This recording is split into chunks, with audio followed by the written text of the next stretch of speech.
Guys, if you're a giver, you always remain a giver.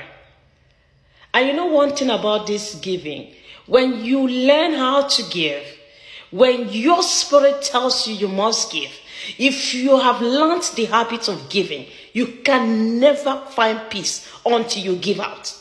If you are a giver, let me know on the comment section if this has ever happened to you. Until you let it out, until you give out to that person, your body will never find rest. Do you understand? Now, in today's video, I want to tell you something very spectacular.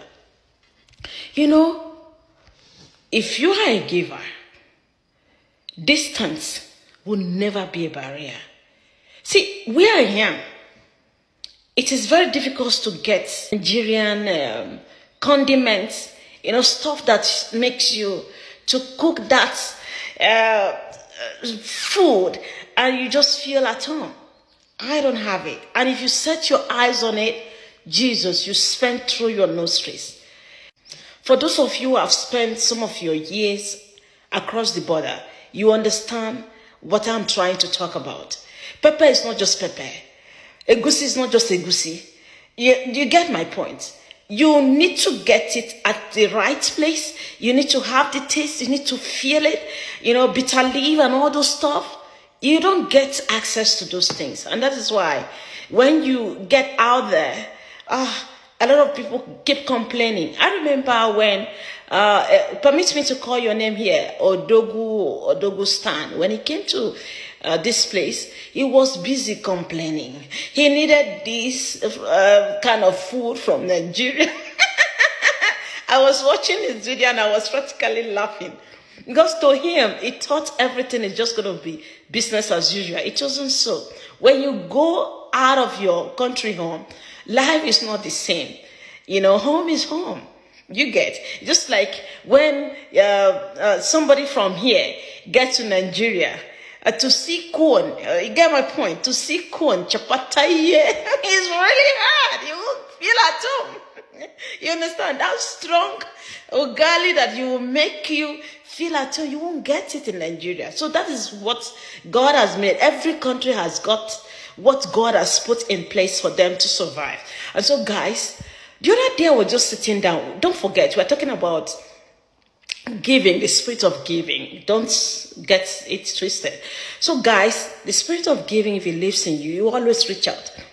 That was how I was sitting the other day, and someone sent me something for all the way from my home country.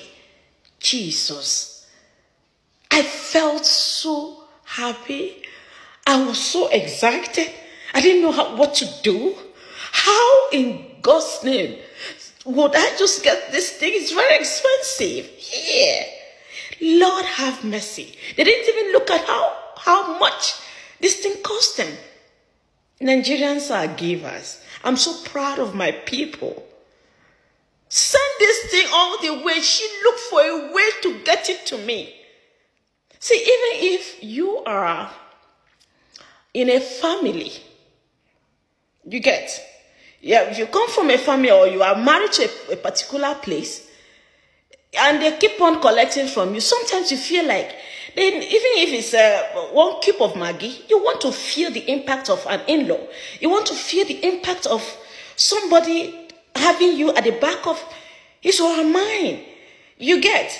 See, the rich also cry. Everyone is always in need. There's no human being in this life who is not in need. You get. So by the time you get, even if one cube of Maggi, all the way that person is thinking about you. Sincerely speaking, this is what I got from a mommy who has always reached out to me since I left Nigeria. Jesus of Nazareth. Mommy, God bless you so much.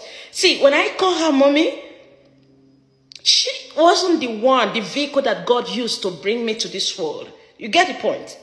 But this woman will go out of her way. Even when I was still single, she will go out of her way to make sure that Regina is comfortable. I've told you, everywhere I go, God places people for me. Everywhere. And they will just love me effortlessly. Guys, she sent this to me. That is chili. This is ogbono. You know how much this thing costs? If you are staying abroad, you know how much. Before you get this, you sweat. You get, this is expensive here in this place. I have taken part of this, I've cooked it, but I just wanted to show you guys. This is it. She sent this to me. Not just that, we also have a goosey. You get a goosey. You know, she sent this to me, to me. I don't know. Guys, if you are a giver, you are a giver. If someone is always collecting, if you are always collecting and you don't find it, easy to give out, my dear, you always be in lack. That is the truth. So learn to give. Mommy has sent this to me. What in the world? How do you think Regina is feeling at this point? I feel so good. To her, I can afford this. Yet, she still, went out of her way to bring this. You get? And it came when I really needed it. Then I call God, this Jesus of Nazareth, I call God Jehovah Jireh. My sibling knows me for that. All right? Jehovah Jireh always provides for me. I needed this so badly. And God has always been there for me at all times. Guys, learn to give. And you good measure pressing together. Those who give sparingly, they will reap sparingly. But if you give generously with all the cheerfulness in you, God who sees your heart to give you in abundance. Ladies and gentlemen, learn to give. All right? And God will meet you at the point of your need. Thank you so much. I hope you learned something from this. All right? If you have a family member who's abroad, you are always collecting. Learn to send something. As I speak to you, if you see the way my younger ones have been sending things to me, you'll be wondering if the other day one of them came, she brought something as if she was going for a mugo. I didn't ask for anything. They just felt we needed it, and they brought it in abundance. Guys, there is joy in giving. I just want to share this with you. Learn to give and watch what God will do for you. So, mommy, I want to tell you, thank you. And I will never forget you, and you know that. You know how much I love you, mommy. Love you, milele na milele. Bye for now.